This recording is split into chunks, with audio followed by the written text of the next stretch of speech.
Hey, everybody, and welcome to another episode of Played with Meg and Mike. We are here at just after our 10th Tribal Council, where we were with, amazingly, the Kobara tribe, who finally lost the tribal an immunity challenge, which was very, very thrilling. But unfortunately, not so thrilling was a 7-1 unanimous vote for our buddy, Jonathan House. John? Hello. Welcome. Is it really Hi, welcome? John. Sorry to see you here. Thanks, Meg. I appreciate it. It is, of course, it's welcome. I for one, got some insight, or like a day, maybe yesterday, on all the videos that you had been sending the group, breaking down not just the short term but the long game as well. And I loved it. I thought it was exactly what I want to see from people playing the game. And kudos for you making that. I did it for you, Mike. It was all for you. Thank you. Somehow I think there's more to it than that. But honestly, like, I think your assessment, and we're not going to get into it too much here because it is talking about other people's games and stuff, but most of it was spot on. Yeah. No, I mean, did you get? Yeah. So basically, what? I was just gonna say, the distracting thing is there keeps being group chats pop up. People are still in the group chat talking about who got voted out.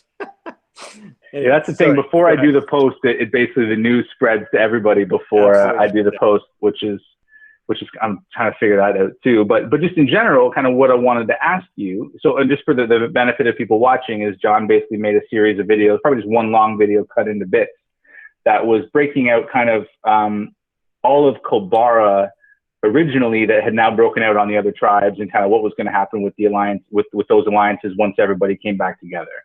And so I wanted to ask you, did you get feedback on those videos, and did people agree with you and still vote you out anyway? I guess I won't really have any way of knowing that until maybe I start talking to people tonight, and I'm not sure I will talk to people because I'm not sure I want to even think about this or talk about it anymore. But no, everyone said basically exactly the same thing, which was, hey, thanks, John. This was really well thought out. It was kind of hilarious. A couple of people said this might be helpful for the new players in the game.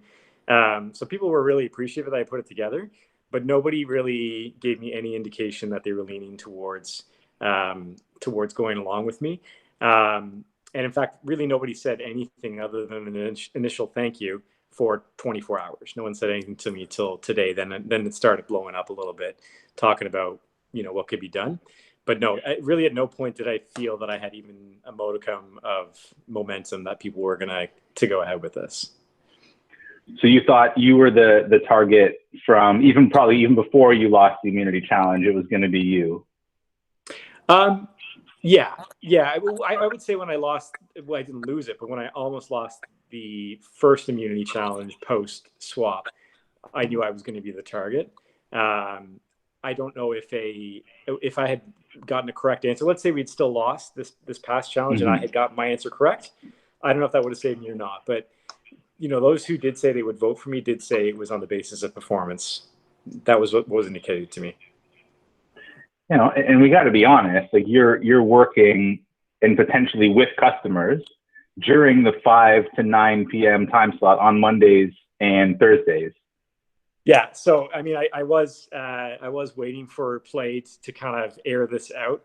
I think I didn't really feel like I could come to my own defense because I don't feel like I'm actually bad at the challenges.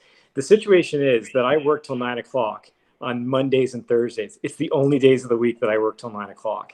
So to put that in perspective, there's a lot of teachers in this game. Imagine if it was a regular school year, no COVID, and the challenges came between 10 a.m. and 2 p.m. That's effectively what I was dealing with. And if that was the case, I mean, the teachers would be sewered. There's no chance that they'd be getting their answers in 2 minutes. And, the challenge before this, where I was the last person to respond, albeit it was only 3 minutes after the challenge was posted. And I shared this with you. I had a customer who had ordered a $100,000 car and waited 4 months for it. And he was picking up, literally driving it off the lot, and his check engine light came on. And it was 5:01 when this happened, and the challenge had just come. And, I saw it come through, but I had the customer yelling at me. I had the service department yelling at me because I was trying to get them to fix it.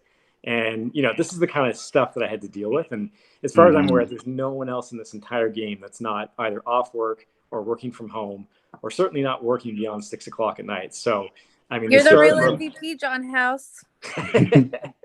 So, there was a reason why I was slow to all the challenges. And I really related actually to your dad when he had his played video, and he said, look, I'm running a dealership that's under construction.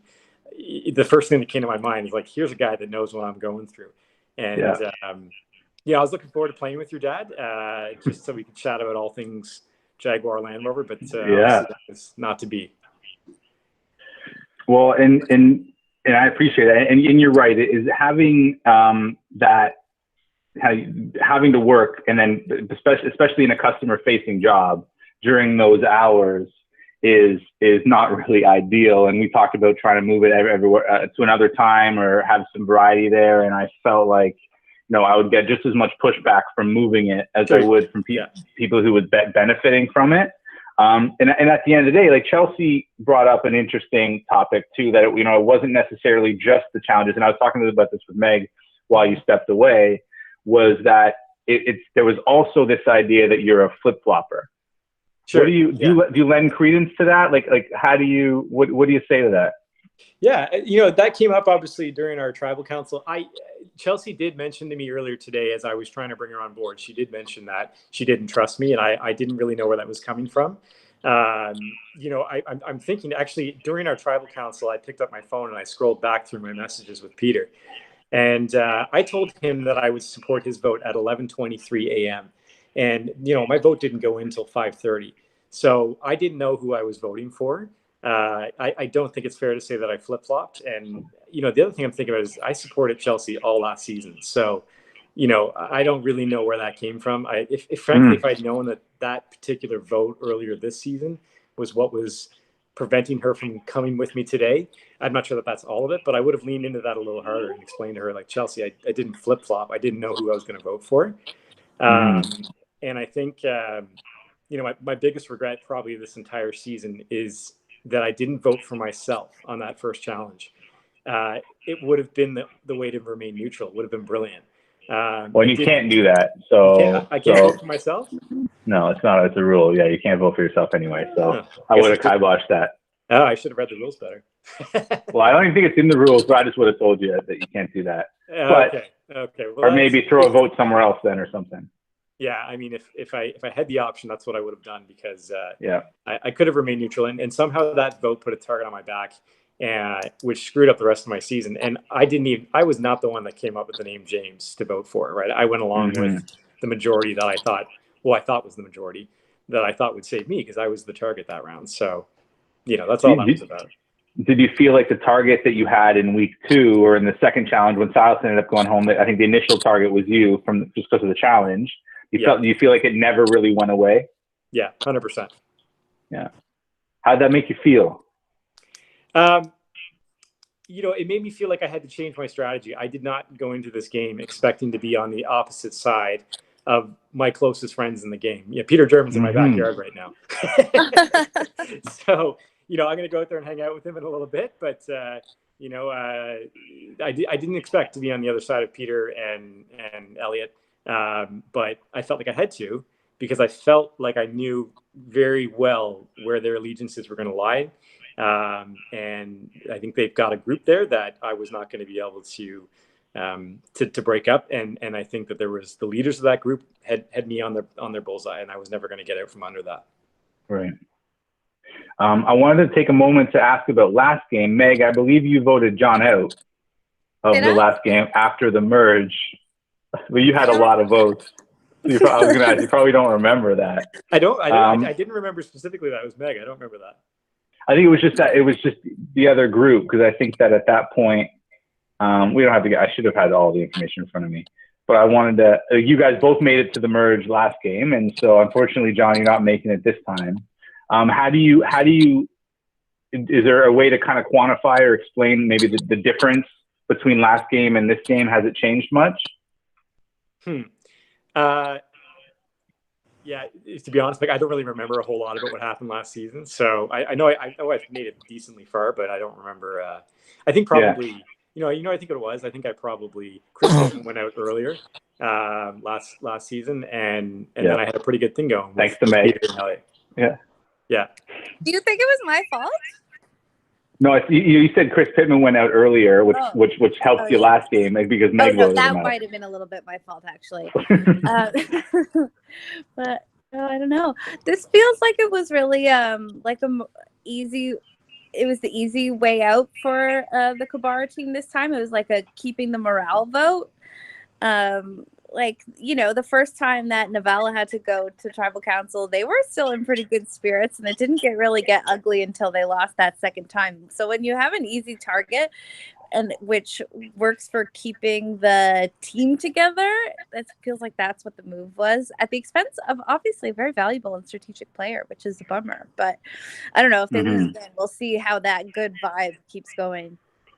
Well, it's a great point. And John, kind of what was the gist of your you were talking, your pitch was the long game, right? Not, you might lose some more challenges in the short term, but long term, you're going to be better. So what was the gist of that pitch? Am I naming names here?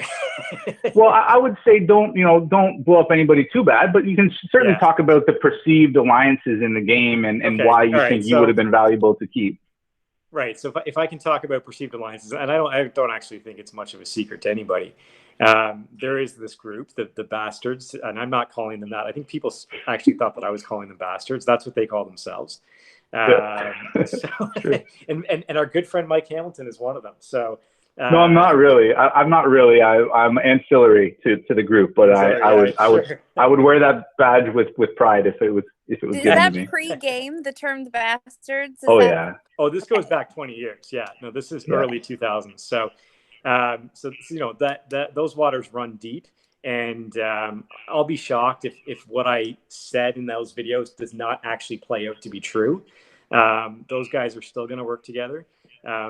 What I had said in the video is essentially, and I won't get into too much for Mike, but I said I only see groups of two in this game. As far as alliances go, I see a whole bunch of groups of two.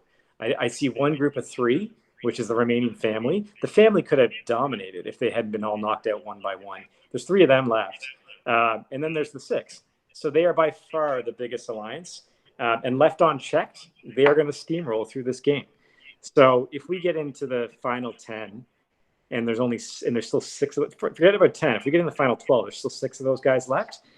The only question remaining will be which of the Bastards wins, not if they win. And and I asked this before, I guess you didn't really get the feedback on if people agreed with that or not, right? Like only time will tell if. Yeah. And if not, maybe you just gave them all a great idea. Yeah, and that might be how this plays out. Maybe I got voted out, but maybe everybody attacks the Bastards from here on out. And, if that's the case, I left. You left your mark. Is there anything else I think voted out? Yeah. No, you go first. No, Meg, ask your questions. It's good. Good question. Who do you want to see get voted out next? Well, I would like to see someone who didn't work at Camp Miniowi win the game. How about we put that? So that's who you want to. So that's basically the Bastards and me, and I can't win. Let's see. Did anyone else? I'm sure there's someone else in the game that probably did. At least for 1 week. So that was who you want to win, which is basically anybody but the Bastards. Meg's question was, who do you want to see get voted out next? All right. Well, I'll just say probably Chris Pittman, because I think he's responsible for the target that ended up on my back. Oh, it's the first time for that. And any hard, I guess not hard feelings, but you know what I mean, in the game, like game-related hard feelings against guys like Peter and Elliot, who you maybe expected to have your back for more than 1 week? Actually, no, not at all. No hard feelings at all to Peter or Elliot. I think they're playing their game. I think it's the right decision for them.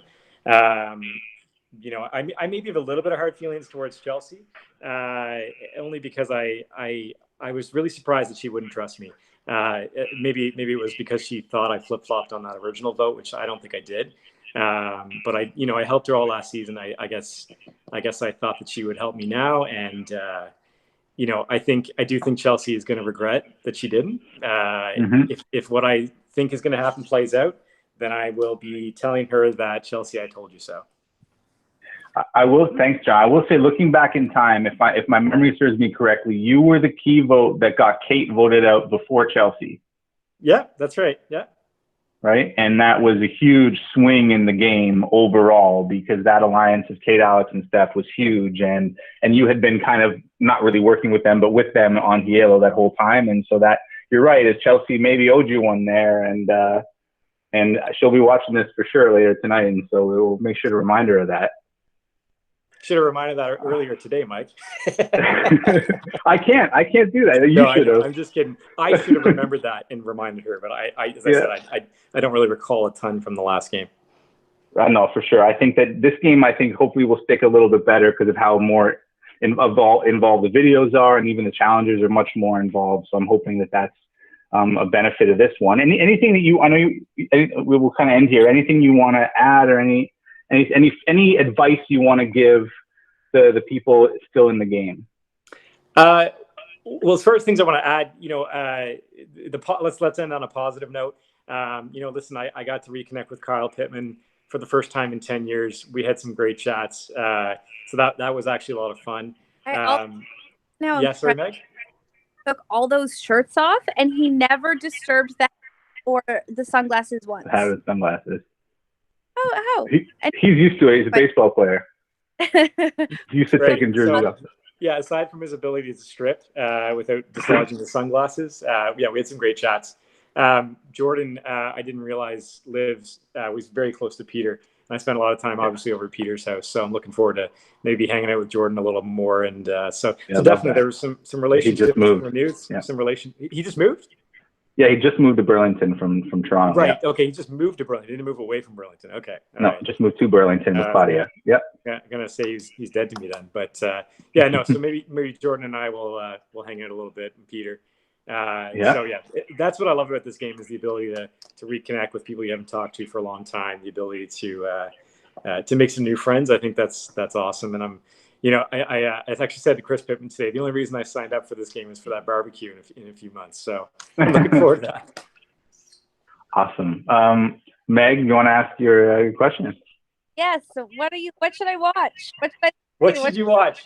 Okay. So I knew this question was coming, and I thought long and hard about whether or not I would admit to this. I have been watching, again, Entourage from the start. And my wife has made me painfully aware of how brutal that show is. That show could never be on TV in the year 2020. It's a show written by pigs for pigs with pigs in it. It's the things they say are just not okay. But I find it still very entertaining. And Beth she won't watch it with me. She won't even be in the same room as me when I watch that show. So it is, by definition, it is my guilty pleasure right now. It's okay. I feel like it's good to revisit those things. Critical eye. What's that, sorry? It's good to revisit those things with a critical eye. Yeah, there you go. Maybe that's what I'm doing. I'll stick with that. Good. Well, thanks. That's a good recommendation. I surely will watch Entourage. I was going to say, don't actually. I was going to say it's a recommendation of what not to watch. No, cancel Entourage. Cool. Well, thanks, John. Thanks, Meg. We'll end it here. Let everyone get back to their weekend. This is an excellent video. I appreciate all your honesty. And, sorry it didn't work out your way, but I really appreciate the effort you put in. And it was so funny, and it was a blast to have you in the game. And looking forward to getting your thoughts on all these guys once they get voted out throughout the game. Right, we could maybe bring you in as a guest commentator on these two once the Bastard play starts coming out. Absolutely. I will definitely do that. The biggest thing I'm going to miss about this is the group chats, because there's some hilarious stuff going down in the group chats. So you'll as you know, some of them are still going. Yeah. Well, I'll join Exile Island and hopefully make some new friends there. Good game, John. Thanks, Meg. Thanks, Mike. Right on. Thanks, guys. Bye. Have a great weekend. Good night. Defund the police. I agree with that. Defund the police, not by all of it, but by a little bit, and revert those funds back to social programs, because Lord knows if people had more money and people were better off, there'd be less crime. That's a soapbox. It's weird now. I'm going to say goodbye. Take care, everybody. Peace.